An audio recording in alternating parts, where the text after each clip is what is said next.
जी नाजरीन, मैं तुसां नाल बोलना पाया चौधरी फजलरहमान निहाले चाई तू और इसलिए मैं चाई ने स्पॉट तक खलोते हैं। बारिश जारी है तो ये पहला मेरा एपिसोड है जोड़ा मैं सेल्फी ने तौर पर अस खुद बना रहे हैं। कैमरा भी मेरे को है जनाब। मैं इधरों आया थोड़ा जहा अगे थल्लै नाले जितों बरसाती नाले जो मैं निकले तो इसलिए तुस तकने वो कपड़े माड़े बिल्कुल सैले होए। ये मैं अपनी जबान तां बनाना पाया भाई ये जम्मू वाले पासा भी लोगों तकना है, श्रीनगर भी तो नाल नौशहरा था, बारामूला भी तो नाल राजौरी वाले भी। तो इस इकड़े बूट लाए मुड़ के अगे आन के जुराबां लाइया तो मुड़िया प्लेस रखे भी हत्था गठिया होना यानी जगह ये रखी ने। इस जगह की आखने गनी मोड़ तो इत्थे जामिया मस्जिद है नाल पिछे उस तकने पे तो यह गनी मोड़ है। ये बुन जाना है सूने वाल तो बड़ोवाल तो निहाले वाल जानी है रोड। तो इत्थे गनी मोची एक पाकिस्तान तो आया सी उसने नाल इस जगह की गनी मोड़ रखा ने। इधरों मुड़िया आना हूँ मी राशिद राजा मुड़ा उस कॉल की सी कि आने पे राजा खालिद लोकल काउंसलर है उसकी भी ढीकना पिया हूँ। तो इन्होंने सादगी है कि ये दौर केड़ा जी जी कंप्यूटर ना दौर है।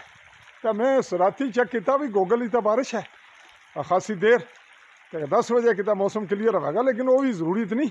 रब ताला ने अपना निज़ाम है, गूगल तो नहीं बाउंड असन की दिया एक्सपेक्टेशन तो हो सकनी है नहीं शुबा शक्को शकूक और क्या सराइयाँ हो सकनी। बहरहाल इसलिए बारिश जारी है। मैं कपड़े गिले कर चुके हैं तो इंतज़ार करने हैं भाई मुड़े केड़े ले आने। बिजली नहीं हड़ताल है, खंभा लिया नाल कट्ठे होना चाहिए लिया।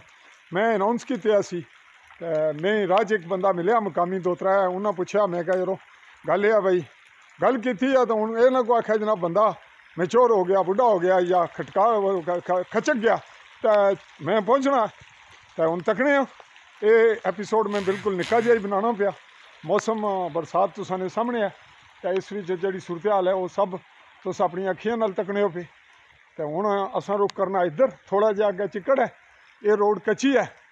तो इस सारे तनाजुर कुछ लोग सियासी आने जिन्होंने नीयत यह हैगी भाई कुछ दुए टीका ले या कुछ आने भाई दुआ कवर ना कर जाए। कुछ मुखलस हैं तो कमा लिया भी रात नहीं आखिरी पैर जल्द मैं उठ के निकलिया उसलै बिजली 200 तू क्रॉस कर गई सी। वोल्टेज बेहतर किए ने आखिरी लम्हे कितने बड़े मुनाफिक ने, कितने खतरनाक लोग हैं और किस कदर अयार हैं ये हिसाब ला नो। और कौन जेडे लोग इसकी कंट्रोल करने ने सिस्टम की और सिस्टम किसने कंट्रोल है ये तुस बेहतर जानने हो। अने ना ना ही नो तुम को पकड़े नागा कोई मिसिंग कर छोड़ेगा तो ना फिर उन्हें आपे पता है भाई क्या ना है जेडे मालूम ना मालूम है हुआ मालूम है। तो जनाब ये सिस्टम की तबाह करने वाले वो लोग हैं जिन्हें आख्या सी 2018 बिजली आ जाएगी मुकम्मल लोड शेडिंग खत्म हो जाएगा। ये नवाज शरीफ आख्या सी अखवाया कुछ सी वो तुस बेहतर समझने हो जेडे बालने हुआ अखवाने या उन्होंने अस हौसले पर आखने। अनवार साहब भी बड़िया गल्लां करने तो ये नहीं तकने वे है मैं गुलाम हाँ। बहरहाल ये गल्लां चूंकि तुसें कुछ लोगों ने अगवार गुजरनियां जिन्हें गुलामी नहीं जिल्लत नहीं आदत है तो असा मौत गले च पाई है। तो अल्लाह असें मौत दिया एज ए लोगों एज ए मुआशरे जिथे लोग दजाली होन तो बंदा उन्होंने कलमा पढ़ा है। ताहम फिलहाल एपीसोड इत्थे खत्म करना। जो ही मुड़े आने इसलै 7:50 पर मैं तुसां नाल थ्रू होया तकरीबन हूँ 8 होने हले इनको 5 मिनट रहने होंगे 55 होंगे। तो चाहना इजाज़त अज है 3 जुलाई 2025।